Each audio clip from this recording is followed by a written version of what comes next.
Good morning, guys. Welcome to my basement at about 6:30 in the morning on a Saturday. I'm having my first cup of coffee, so my brain's not yet clear. I'm not quite awake. Figured, what better time than now to start recording a video? The thing I want to talk about today is going to be this post that I saw on Facebook, and this is from, I don't know if you guys can see it very well, depending on what, if you're watching this on a phone, on your TV or tablet, whatever. But this was posted by the City of Columbus's Health Department, Columbus Public Health. And the graphic says one thing, but up on the description it says, heading back to college, add naloxone and fentanyl test strips to your back to school checklist. Get free naloxone by mail here. Then if you read the graphic, it says add naloxone and fentanyl test strips to your college back to school checklist. I saw this and it kind of blows my mind, to be honest with you. You know, this is the message that the health department in the city of Columbus is sending to students returning to college. They're saying you need naloxone, which is Narcan, which is the drug that is used for people that are overdosing on opiates. Saying make sure you have your Narcan with you and your fentanyl test strips. So they think that one of the most important things for college students is that they have the ability to test their drugs to determine whether or not there is fentanyl in their drugs. Am I the only one that is a little bit taken back by this? Like, is this something that college students should be concerned about? Let's talk about how you get fentanyl in your drugs, because here's one thing that I've seen in recent years. I live in the city of Columbus. I watch Columbus news. I read the Columbus newspapers, and every now and again, I don't know, maybe once a month, maybe once every couple of months, there's an Ohio State student that will die of an overdose. I'm sure there's a lot more that actually overdose and don't die that we don't hear about, but we always hear about the ones that die. And every time one of the Ohio State students dies, and this is also accurate for celebrities. If a celebrity's child dies of an overdose, they always say that they got tainted pills. So what these people are saying is, oh, well, if you're out buying pills on the street, make sure you test them to make sure that they're not fentanyl. Shouldn't we just be encouraging them not to go out and buy pills on the street? Like, you're not going to get fentanyl if you're not purchasing drugs illegally. If the drugs that you're taking are prescription in nature, you're going to get them from a pharmacist, and they're not going to be fentanyl. If you're taking drugs that are given to you by a friend, you shouldn't be taking those drugs. You shouldn't have to test them. The other thing is that the people who are using opioids in this day and age, they know that they're buying fentanyl. They're buying fentanyl on purpose. That is their goal. So I guess if you're giving them test strips, you're saying, hey, make sure that your fentanyl is actually fentanyl. Is that what they're doing? Hey, make sure that you're actually buying fentanyl on the street and that you're not buying methamphetamine. Because if you take meth thinking that you're taking fentanyl, you're going to have a very, very different reaction to that drug. I absolutely don't understand the thinking behind making this post. If you're a college student, if you're going to Ohio State, taking pills that could potentially be pressed fentanyl should not be something that's on your mind. Maybe we should be putting out graphics that show the dangers of taking drugs that you don't get from a pharmacy. Maybe we should show people pictures and videos and images of students that have overdosed by taking drugs that they didn't get from a pharmacy. Like, this is my exception to this. This is why I'm offended by this. This is stupid. This is not the message that we should be sending to people. I posted something about this. I said maybe this is why Columbus is becoming a shithole. And I criticized local elected officials for creating an environment where people think that this is the right thing to post. And I got some pushback on it. I got pushback from one person who was saying, oh, what do they say? I'm not even going to use the words that they use because I can't quite remember, but this is harm reduction.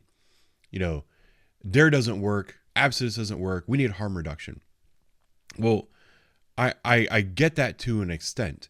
I think that we should have an all hands on deck approach, like all of the above approach, especially when it comes to out on the street. We should be telling people not to use drugs. We should be showing people the effects that these drugs have on people. When people do become addicts, we should do the things that need to be done to help them get off the street. And I do believe in saving people's lives that have overdosed on these drugs. I believe that everything should apply. I also believe that there should be criminal penalties for possession of these drugs. These drugs are killing people. More people are dying now due to these drugs than have ever died in the history of our country. These drugs are deadly. These drugs are dangerous. If you're carrying them and you have the potential to give them to somebody else and that person could potentially die, I believe that you should face criminal charges for this. And then people will say, oh, well, because what we were doing in the past is working. Like, bro, are you even in law enforcement? Do you even know what you're talking about? Wake up, man. You're so out of touch. All hands on deck approach, all options available. They'll say, punishing people for possession of drugs or punishing people for being a drug addict, that's never helped anybody. Well, that's not true. That has helped people. I've talked to dozens of people who said that they got clean by going to jail, or that by going to jail was their wake up call, or the 17th time that they went to the jail, they were able to wake up and get into treatment. There's also people who, if I arrest somebody for possession of drugs, they get put into a diversion program where if they follow through with the program, the drug charges that they had go away.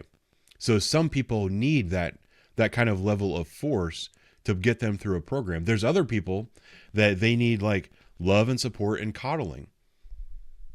The people that need love and support and coddling in order to get them into a rehab facility are not going to respond well to being criminally charged, put in jail, and forced into rehab.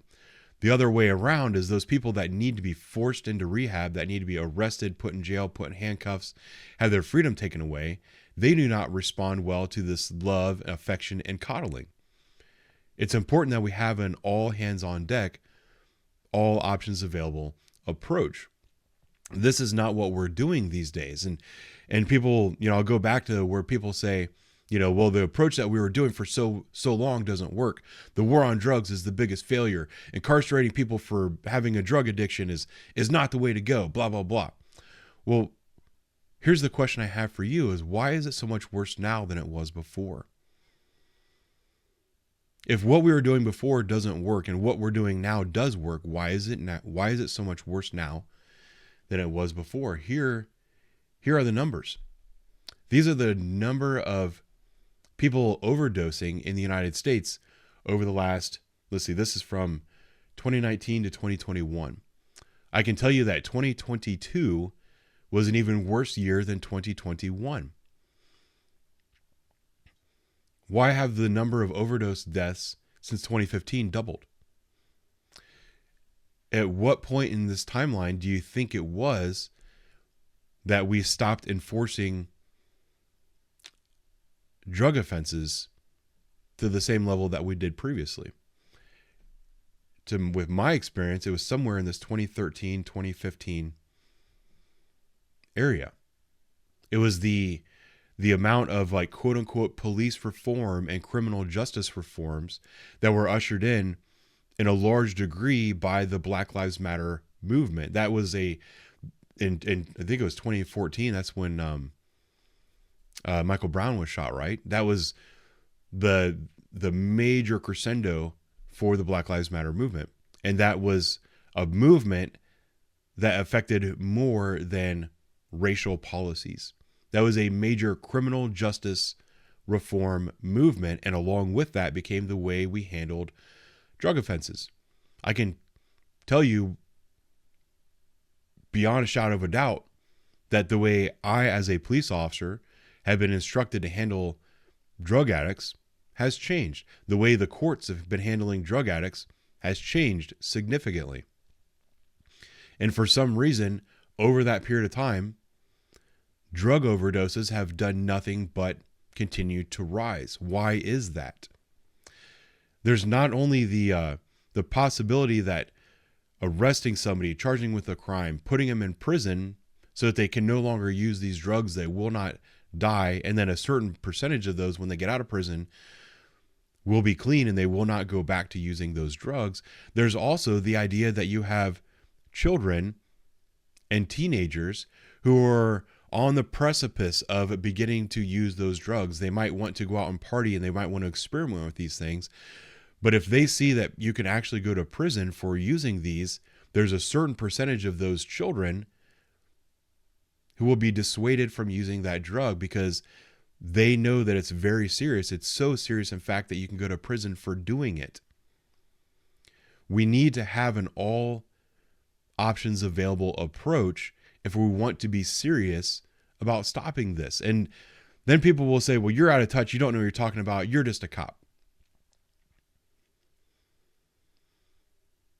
There is nobody in our society that deals with this stuff at a more personal level than a police officer. Maybe not personal, but I, as a police officer, on my daily routine, I am dealing with this a significant part of my shift. This is a significant part of my job. In the area where I work, if you get up at 6:30 in the morning and you drive down the main strip, it looks like The Walking Dead. There are zombies staggering up and down the road. The majority of the people that I deal with on a daily basis are the people that are addicted to these drugs. They're out there committing crimes so they can get money for these drugs. That are out there prostituting and selling their bodies so that they can get money for these drugs. They're breaking into vacant houses because they need a place to sleep because they spend all of their money on their drugs and they have become homeless. The amount of people that I have to deal with that are on someone else's property freaking out.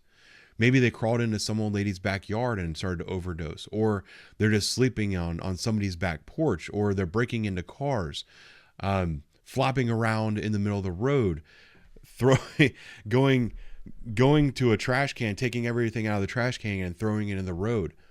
These aren't people that were just born with some kind of brain defect that have some kind of mental illness. These are people that are addicted to these drugs and they're not being taken off the street. They're not being cared for because for some reason the approach that we have is that we now coddle these people.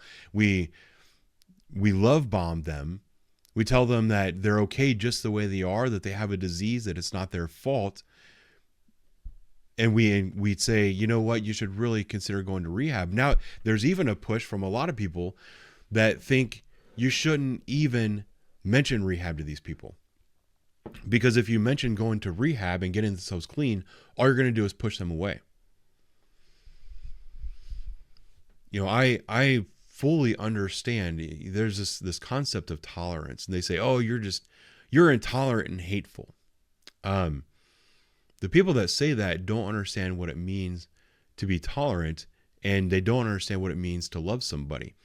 If you see a person on the street that is acting this way and that is doing these kind of drugs and stuff, you should do everything that you can to encourage them to stop their activity. You can tolerate the person, but not the activity. You can love the person, but not the activity. And if you do love somebody, you would not encourage them to continue doing what they're doing. You would strongly oppose what they're doing. This is, for some reason, not how we are treating them. This is not how things are working in our society. Things are getting worse. The reason they're getting worse is because we've changed our approach.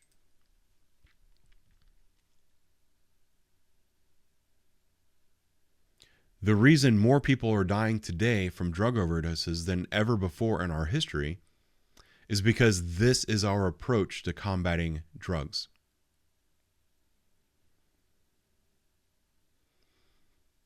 The people that think this way, feel this way, and encourage this kind of thing, they are the reason we have a problem. I think those are going to be my thoughts for today. Thank you for watching. I'll talk to you soon.